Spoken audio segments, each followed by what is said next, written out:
So at least in Los Angeles, it's impossible, almost impossible to buy a starter home.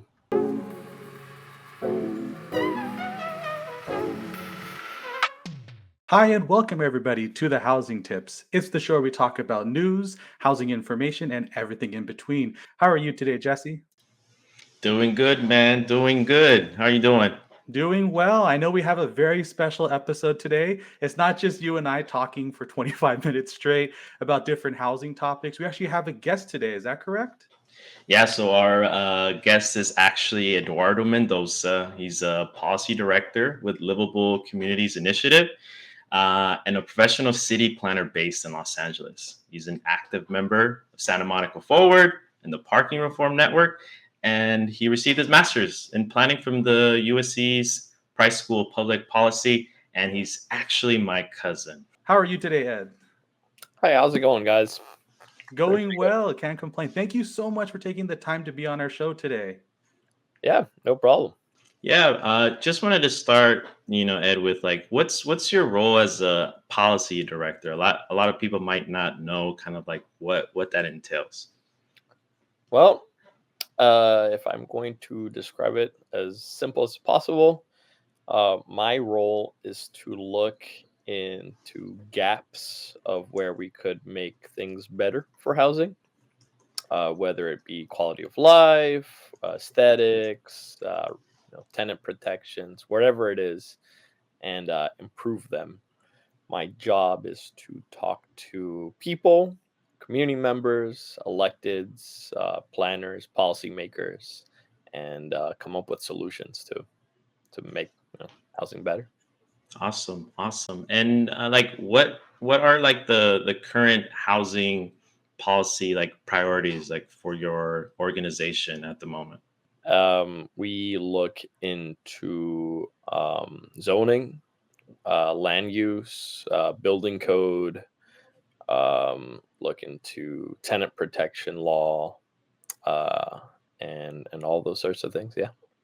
And I wanted to transition just a little bit and ask. I know in the previous podcast we talked about like SB9, just kind of briefly hit upon it, but could you tell a little bit about what is the SB9 law and how would that help like our housing crisis? Uh, okay. So SB9 more or less allows you to split your single family home, and it has to be zoned for single family, into two separate lots. And in each lot, you can build up to 2 units. This helps if you are trying to get some equity out of your house and you don't want to necessarily sell the property that you're living in. So, you divide it into half, you build a unit in the back and you sell it. It also helps if you, I don't know, if you have kids and you want your kid to also be a homeowner. Yeah, and we talked even last time, like Eric was mentioning a little bit about, ADUs and building like a little casita for like, newer generations and them trying to get into the market of being able to have a property. And so with SB9 allowing property owners to build up to like two residential units on a lot that's zoned for single family homes, and it can be constructed right as duplexes or like separate units. That is correct. You could you you'd be allowed 2 units per lot, I believe. Yeah. Okay. And like what would you say to people who are worried that SB9 might negatively affect property values like in their neighborhoods, in these zoning where it's just like single family and people worried about, construction coming into their neighborhood. Um, I think I mean, as a housing professional and someone who looks and crunches numbers all the time, I think that's like a myth. It increases your property values, 99 out of 100 times. And it's really simple. You can extract more value out of your piece of land. It's really, really simple. Let's say you have a 5,000 square foot lot. You can only build a single family home, and the single family home can only be 1,200 square feet. That's you're kind of stuck with, the amount of money that you could rent from that, you know, piece of, property, right? Say you could extract, I don't know, $4,000 out of it a month if you're to rent it. If you subdivide it and you put in multiple properties on that, multiple, yeah, properties on the same lot, even if you rent it at, say, $3,000 or even, I don't know, $2,000, half price, you're still doubling the amount of money that the lot creates. And where do you think like housing policy in California is headed, like over the next 5 to 10 years? Like, are we going to see more laws like SB 9, or is there a shift towards like other strategies that you kind of foresee? Well, actually, there are laws that are stronger than SB 9 now. Oh, interesting. And so like, do you think that like SB 1123 might affect like long-term affordability, or do you feel like that'll lead to like pushback as well? Or I think that's the plan. Um, so at least in Los Angeles, it's impossible, almost impossible, to buy a starter home. Um, if you are trying to buy a, I think it's like I think the median is in, at least in the West Side, is like $1.2 million. yeah, In order to afford $1.2 million, you must have a household income above $150,000, and that's yeah, difficult for a lot of people, especially for it being a starter home, yeah. right? The 1.2 is for a starter home.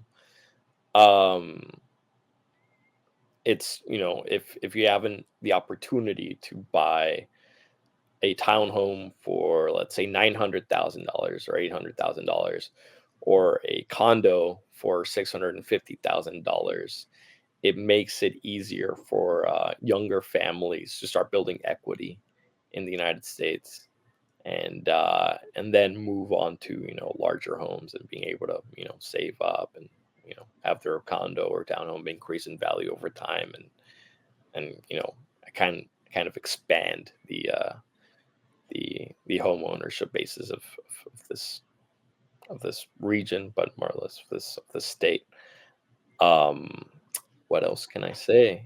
I mean, Yeah. So for that one, like Eric, what are your thoughts? Like it SB 684, like you're able to build up to 10 homes, right, Ed, on a vacant lot in you, single family zones? if your lot is large enough, you could build up to 10 homes. The way that you determine that is through a something called a Mullen density.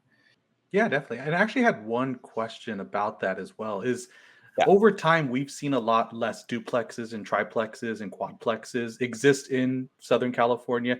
I know in like Texas and in Vegas, there's still, quite a few you could buy. Would something like this law help affect the ability to have more duplexes and more triplexes out in the market, or is it more just for single Sure. family homes and ADUs? Sure. Yeah, you could build duplexes, you could build triplexes. This is a law that would allow. Essentially, the idea behind that law is to give choice to people, to homeowners or to renters. Wow. No, that's fantastic news to hear, especially like you said, where a lot of these people that only have the ability to buy one house, and that's pretty much going to be it for them, but being able to expand their house and be able to add more to the house, I think that's a fantastic idea. Is that how the laws are currently, or is the laws, or how are they shifting with all this moving around? I mean, for the past 60 years, um, we've been kind of only allowed to do single family homes. What inspired you to kind of work like in this industry? Well, two things. The first thing, and I guess the more important thing, would be my family, especially my grandparents and my grandpa. One thing that he would always get irked about was the inability for him to legalize the ADU that we have right here in our duplex, Yeah, where our family grew up. The second reason was because housing is just really unaffordable in LA right now. yeah, Um, and it's, I see colleagues of mine that make really good money, and they are usually kind of dealt a hand of either they stay in Los Angeles and they pay an exorbitant amount of rent that is lost, right? When you pay someone rent, that's not equity. You're giving someone else your money. It's actually a really fun fact that we are going to talk about in a future episode. Is that the drive from the Inland Empire to LA is ranked as the worst commute in the entire world, though it's only 40-ish miles from like Ontario to downtown LA, but the drive itself will take 2.5 hours to do. So I Dude, agree with you. Yeah, and it's terrible. it's something that we it shouldn't exist. No, and just lastly, I asked, like, for community and citizens, like what can they do in order to kind of advocate, or what can they do in order to kind of try to make an impact and try to like solve like this crisis.